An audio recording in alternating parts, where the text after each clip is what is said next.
తెలంగాణ ప్రజల్ని మోసపూరిత మాటలతో మోసపూరిత వాగ్దానాలతో ఫైరవర్ చేసి ముఖ్యమంత్రి అయిన రేవంత్ రెడ్డి గారు మాట్లాడే మాటలు అహంకారం తలకెక్కిన మాటలు.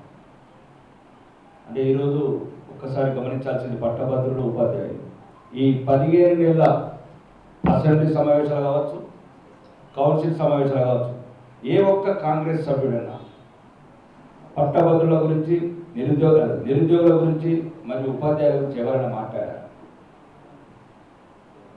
ఈ 15 నెలల మీకు దమ్ముంటే చెప్పండి. గిరిగీసింది మేము, నిలదీసింది మేము. నిరుద్యోగుల పట్ల, ఉపాధ్యాయుల పట్ల ప్రతి సమస్య మీద ప్రతిపక్షమే గొంతు నిలదీస్తున్న ప్రతిపక్షం వాళ్ళు. ఓకే, ఆ ఫామ్ హౌస్లో వాడుకున్న ప్రతిపక్ష నాయకుడు మాట్లాడదలుచుకోలేదు, ఎందుకంటే అతను బరిలో కూడా లేడు, భవిష్యత్తులో కూడా రాడు. కానీ ముఖ్యమంత్రికి అహంకారం ఎంత తలకెక్కిందంటే, మీరు ఓట్లు వేసినా నాకేం కాదు, ఓట్లు వేయకున్నా ఏం కాదు. దీనివల్ల అంటే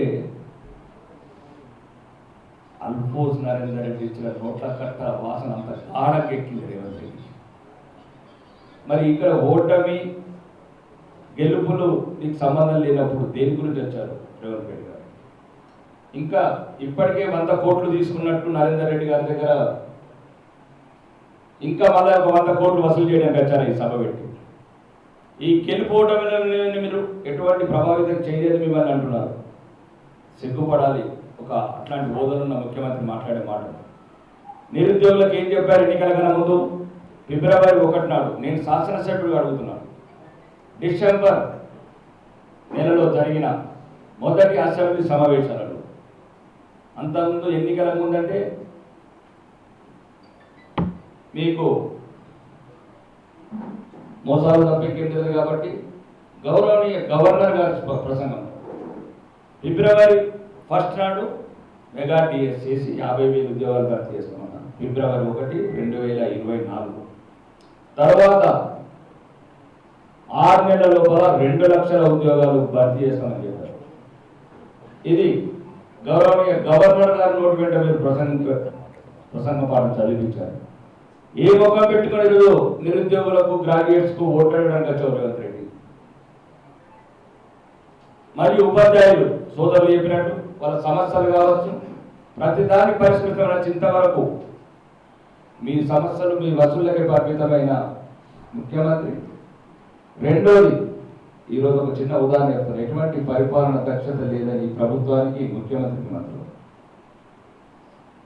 2019లో ఆపేసిన ప్రాజెక్ట్ని ఈ రోజు మీరు చేసే పని ఎట్లున్నది పరిపాలన?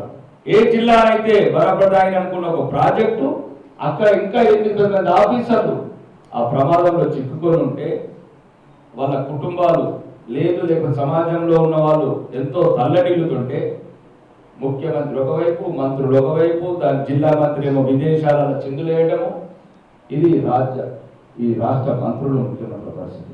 ఇంకా ఈ ఎన్నికలు దయచేసి ఈ రేవంత్ రెడ్డి సర్కార్కు సరైన తిమ్మదిరిగే సమాధానం చెప్పాలంటే మీరు ఇప్పుడు తీసుకునే నిర్ణయం ఈ సర్కార్కు చెప్పపెట్టు కావాలి. మళ్ళీ విద్యార్థుల మీద, నిరుద్యోగుల మీద లాఠీ చార్జీని చూపించాలంటే ఒళ్ళు గదగదలాడాలి ముఖ్యమంత్రి. ఏ రకంగా అయితే 420 వాగ్దానాలు చేసి ముఖ్యమంత్రి పీఠం ఎక్కిన ఈ 420 ముఖ్యమంత్రి ఈరోజు అన్ని వర్గాలను మోసం చేసుకుంటూ, అహంకారపూరిత అవినీతి పరిపాలన చేసుకుంటూ 15 నెలల నుంచి చెప్పిన ఏ హామీని కూడా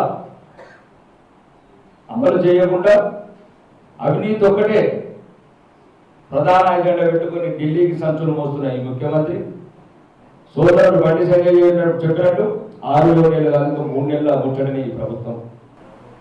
రేవంత్ రెడ్డి గారికి ఉన్నదాన్ని నేను అడుగుతా ఉన్నా,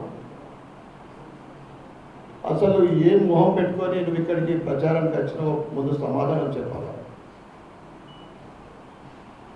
ఎలక్షన్లప్పుడు ఈ 5 డిక్లరేషన్లు ఎక్కడికి వెళ్ళినా హిందూ దేవతల మీదనే ముట్టు పెట్టుకొని చేసింది.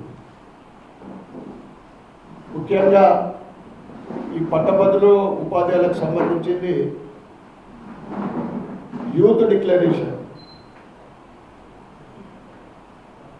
హైదరాబాద్లో అమీర్పేట్, దిల్సుఖ్ నగర్లో కోచింగ్ సెంటర్ల దగ్గర స్పీచ్లు ఇచ్చి భాగ్యనగర్ భాగ్యలక్ష్మి అమ్మవారి సాక్షిగా యూత్ డిక్లరేషన్.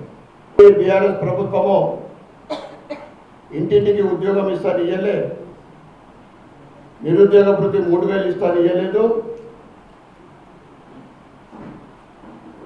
మేము గెలిచిన తర్వాత జాబ్ క్యాలెండర్ విడుదల చేసి సంవత్సరంలో 2 లక్షల ఉద్యోగాలు అని చెప్పింది. 2 లక్షల ఉద్యోగాలు ఇప్పిస్తామని. బీఆర్ఎస్ ప్రభుత్వం 3000 ఇస్తాను ఇయ్యలేదు, మేము 4000 నిరుద్యోగ వృత్తి ఇస్తామని చెప్పింది. ఇక గ్రాడ్యుయేట్ స్టూడెంట్స్కు విద్యానిధి 5 లక్షల లోన్ అని చెప్పిండు. గ్రాడ్యుయేట్ మహిళలు, చదువుకునే మహిళలకు స్కూటీలు అని చెప్పిండు. ఈ రోజు వరకు ఒక్క హామీ కూడా నెరవేర్చక 30,000 ఉద్యోగాలు, 50,000 ఉద్యోగాలని చెప్తా ఉన్నాడు ఇచ్చినామని. నేను సీఎం రేవంత్ రెడ్డి గారికి అడుగుతా ఉన్నా ఈ మీడియా ద్వారా, నువ్వు ఉద్యోగస్తుల కోసము ఒక్కట నోటిఫికేషన్ ఇచ్చినావని నేను అడుగుతా ఉన్నా. గత ప్రభుత్వము ఎలక్షన్ కన్నా ముందు ఇచ్చిన నోటిఫికేషన్నే మేము జీతాలు ఇచ్చినామని చెప్తా ఉన్నారు. సంవత్సరాల తరబడి ఆ కోచింగ్ సెంటర్లో చదువుకొని ఉద్యోగాలు రాక వాళ్ళ తల్లిదండ్రులకు ఏం సమాధానాలు చెప్పుకోలేక హైదరాబాద్లో అడ్డాలంగా కూలీలుగా తయారవుతా ఉన్నారు నిరుద్యోగులు. ఏం మోహం పెట్టుకొని మీరు ఓట్లు అడుగుతారో మేము రేవంత్ రెడ్డి గారిని ప్రశ్నిస్తూ ఉన్నాం. మీరు రిటైర్డ్ ఉద్యోగులకు జీపీఏ ఇయ్యలే కదా, 5 డిఏలు ఇస్తా అని 1 డిఏ విడుదల చేసేందుక, ఉద్యోగస్తులకు రిటైర్మెంట్ బెనిఫిట్స్ ఇవ్వాల్సి వస్తుందని రిటైర్మెంట్ ఏజ్ పెంచినందుక, అంటే అప్పుడు ఆయన 3 ఏళ్ళు పెంచితే కేసీఆర్ ఈయన ఇంకో 4 ఏళ్ళు పెంచడానికి ప్రయత్నిస్తూ ఉన్నాడు.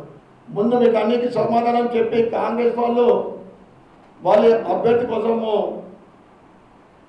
ఓటు వేయాలని అడగండి.